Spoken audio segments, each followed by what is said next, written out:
Welcome to Mr. R's art class. Don't forget to like, subscribe, and turn on notifications. Thumbs, subs, and ring that bell. So for this assignment here, you're going to go ahead and redraw this pear on a blank sheet of paper. The way that you're going to shade in this pear, once you have it drawn on a blank sheet of paper, is with hatching, cross-hatching, stippling, and scribbling. So you're going to use all four techniques in different areas, and you're going to make sure that when you're going in some of these darker spaces here, that there's a lot more overlapping with whatever you use. So it could be hatching, cross-hatching, stippling, and scribbling. You could use hatching for the shadow. You could use stippling for the top of the pear there, but you have to be able to use all four different techniques of shading. So stippling, scribbling, hatching, and cross-hatching.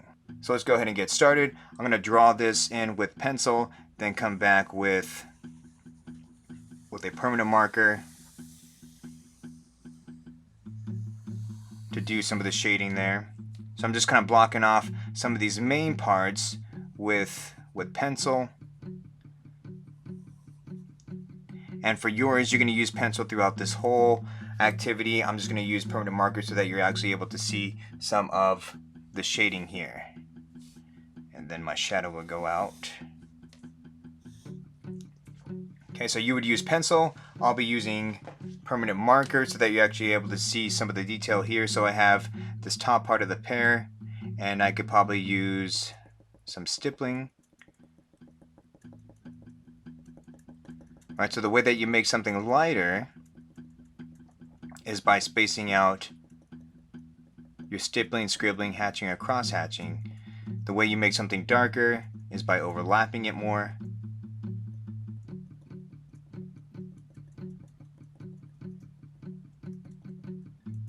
Right, so that's using stippling. And maybe I could use scribbling here for the stem.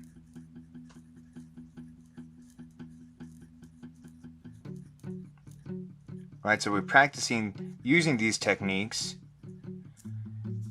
and we're not just shading in like we're used to. Okay, and then maybe I could come back here and maybe use some hatching. So you're trying to combine all these different techniques that you learned in order to redraw this pear. So maybe for this shadow, or maybe for this whole shadow here, I could use maybe some cross-hatching. For the shadow down here, I could use cross-hatching. So I think I'll do that. Alright, so remember that cross-hatching uses perpendicular lines. So right now I just have lines going in one direction. So in order to make this cross-hatching, I need to go in this opposite direction.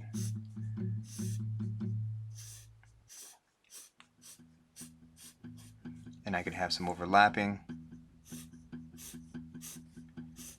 to make this darker, or a darker value.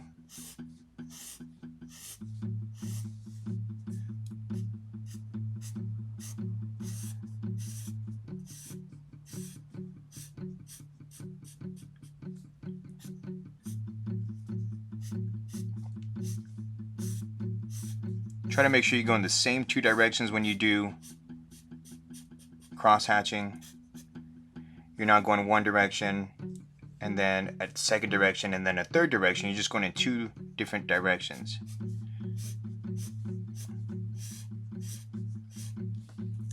Alright, so this isn't too dark, but it actually does get a little bit darker here at the bottom of this pear here.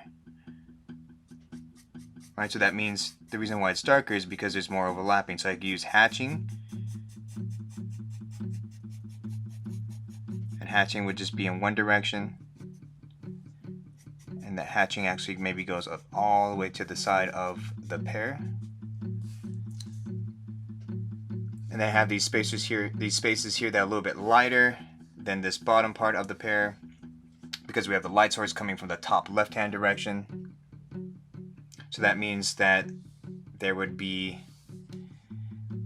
less hatching or cross-hatching, stippling or scribbling on this left-hand side, and a lot of the stippling and scribbling, hatching or cross-hatching, happens on the right-hand side of this pear.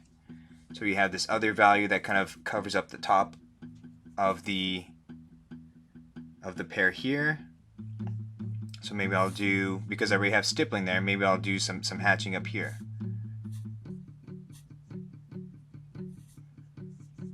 Right, so that value on this printout only goes to about just below the stem here. I'm not going to keep adding the same value all the way down here. That value just stays up here.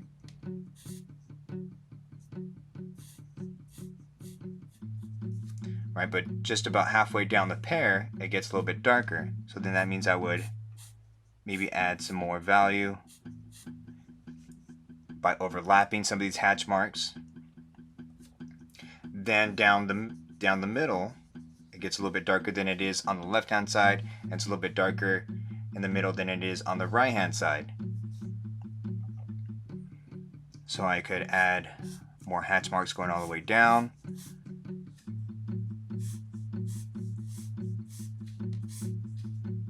Right, but it's not an even and straight value. There is some curvature, and that's why some of these value lines, or some of these hatch marks, a little bit longer than the others. All right, so it's kind of curved right here in this value.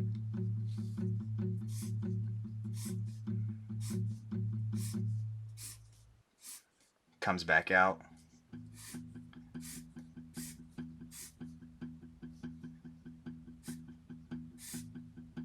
But once we get down here, it gets a little bit darker.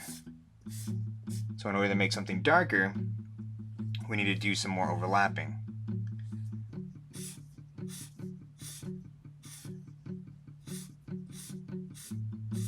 But you're still trying to stay inside this shape here.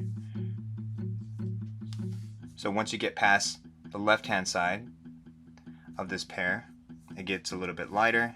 So maybe we could do that by do some scribbling. So again, you're trying to combine all these different techniques that you learned.